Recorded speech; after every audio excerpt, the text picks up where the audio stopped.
प्रेम से बोलिए सदगुरु साहिब जी की जय हो। सतनाम साहिब। आप सभी को मेरा प्रेम भरा सतनाम साहिब। मनुष्यों में परमात्मा का ज्ञान है, ये बात सही है। मनुष्य ही परमात्मा है, ये बात बिल्कुल गलत है। परमात्मा आते हैं, ज्ञान देते हैं और अपने ही स्थान पर स्थित भी रहते हैं। ये जरूरी नहीं जो मनुष्य आज आपको ज्ञान सुना रहा है वो परमात्मा से भरपूर होने के बाद परमात्मा से खाली नहीं हो सकता।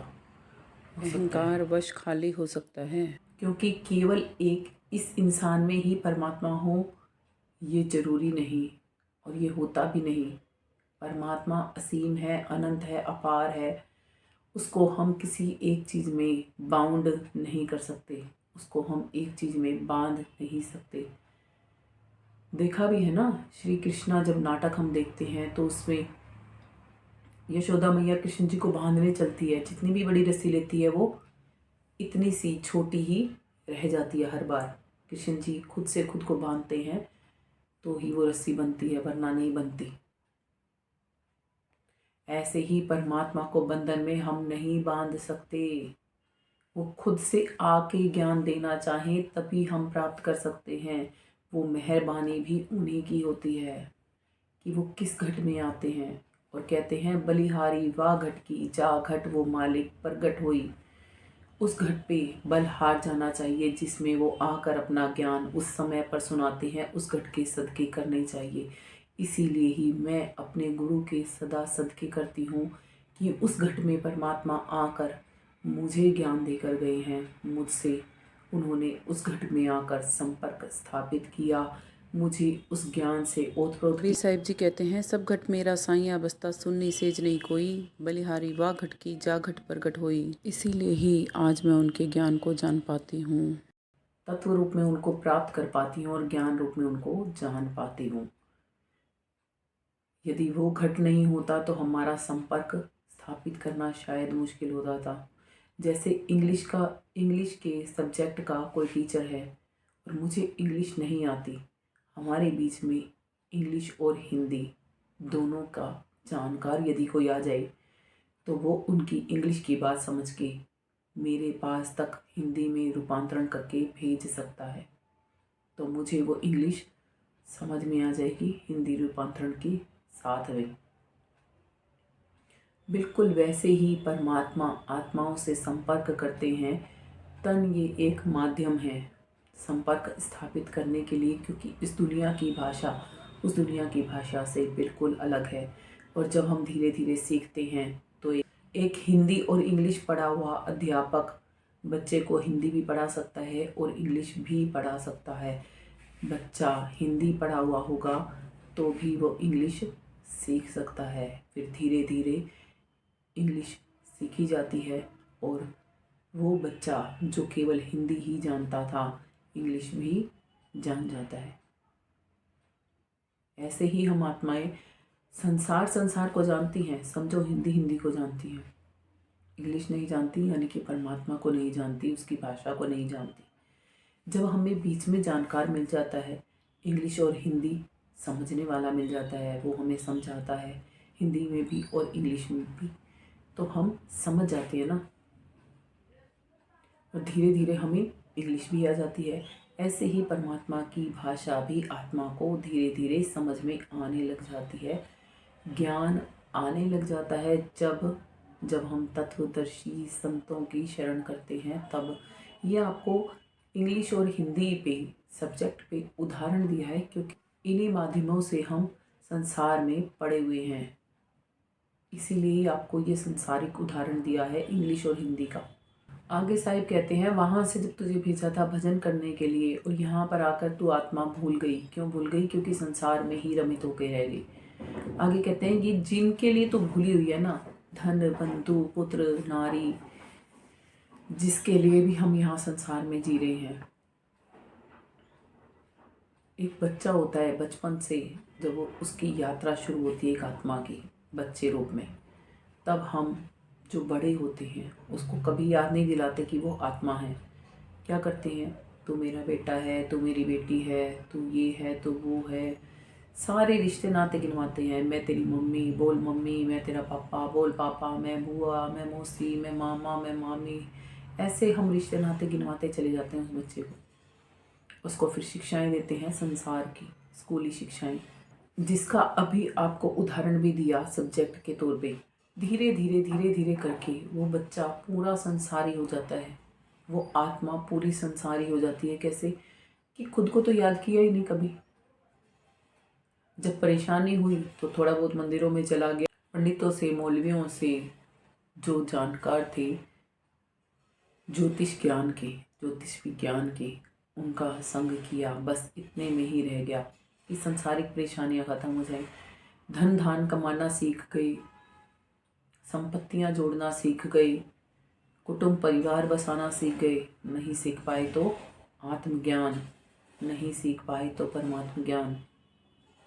तो साहिब कहते हैं, जिनको ये बनाने में तूने तमाम जिंदगी लगा दी ना, ये तो सब मृत्यु होते ही छुप जाएंगे। धन बंधु सब ही छिप जाएंगे, जिन्हें देख रहा तू फूल। कि जिनको बनाने में, जिनको कमाने में, जिन रिश्ते नातों को जोड़ने तोड़ने में तूने सारी उम्र लगा दी ना, जिनके ऊपर तू नाच करता घूमता रहा या जिनसे तू लड़ाइयाँ करता घूमता रहा, तो सब मृत्यु के समय छुप जाएंगे। जिनको देख के आज तू अपने आप को याद नहीं कर पा रहा, जिनको देख के आज तू परमात्मा को याद नहीं कर पा रहा। याद करना भी तब होगा जब देखोगे। किसी को देखा ही नहीं तो उसकी याद भी दिल में बस नहीं सकती। और भूल चुके हैं ना हम खुद को भी और मालिक को भी, इसीलिए तो उसकी याद बस की भी नहीं है हमारे अंदर में।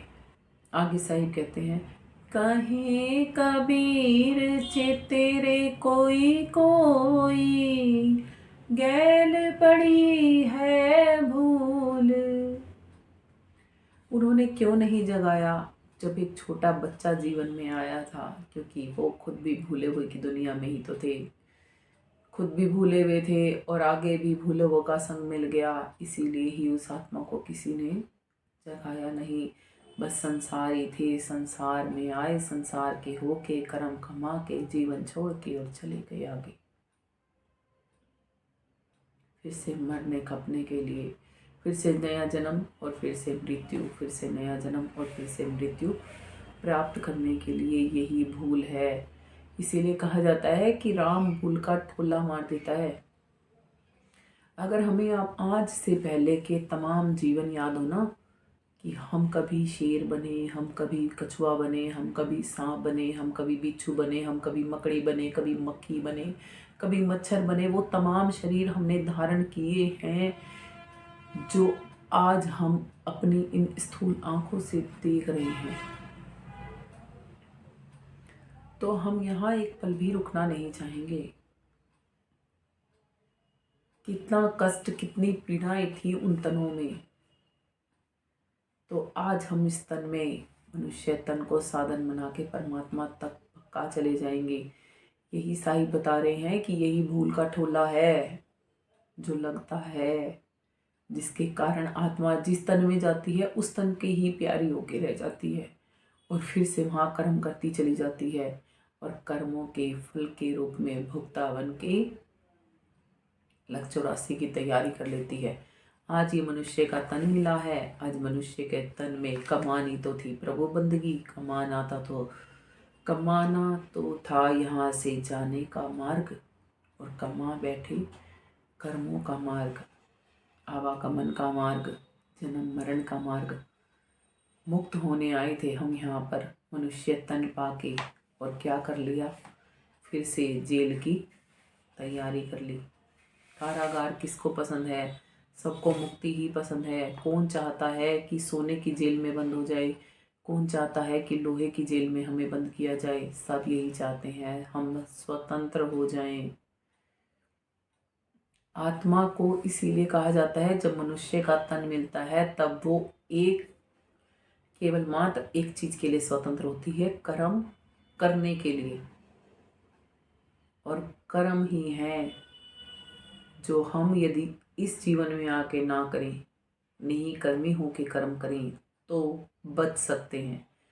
कर्म इस मनुष्य तन में आके हम जब जब करते हैं तब तब ही उन कर्मों के ही प्रतिफल में हमें आवागमन का सिलसिला झेलना पड़ता है।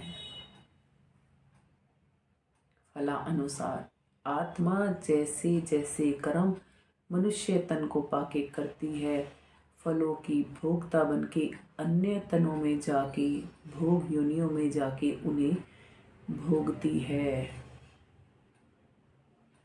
ध्यान दीजिए इन बातों की तरफ, ताकि आप मनुष्य का तन धारण किए हुए आत्माएं जग के सच्चे शब्द भेदी संतों की शरण ग्रहण करके प्रभु प्राप्ति करके अपने आप को इस मृत्यु लोक से आज़ाद करके अपने सतलोक में जा पाए। इसी के साथ आज के सत्संग को हम यहीं पे विराम करते हैं। प्रेम से बोलिए सद्गुरु साहिब जी की जय हो। सतनाम साहिब। आप सभी को मेरा प्रेम भरा सतनाम साहिब। YouTube पर आ रहे ये सत्संग यदि आपको अच्छे लगते हैं तो चैनल को सब्सक्राइब कीजिएगा, बेल आइकन को प्रेस कीजिएगा, वीडियोस को लाइक कीजिएगा, अपने कमेंट बॉक्स में ज़रूर सेंड कीजिएगा। अपने प्रियजनों के साथ इन वीडियोस को शेयर ज़रूर कीजिएगा, ताकि वो आत्माएं भी आत्मिक लाभ उठाकर अपने आप को जानकर प्रभु प्राप्ति करके सतलोक में, अमरलोक में जा पाए, जहाँ वो निज स्थायी अपने अचल अविनाशी रूप में रह पाएंगी। इसी के साथ एक बार फिर से आप सभी को मेरा प्रेम भरा सतनाम साहिब।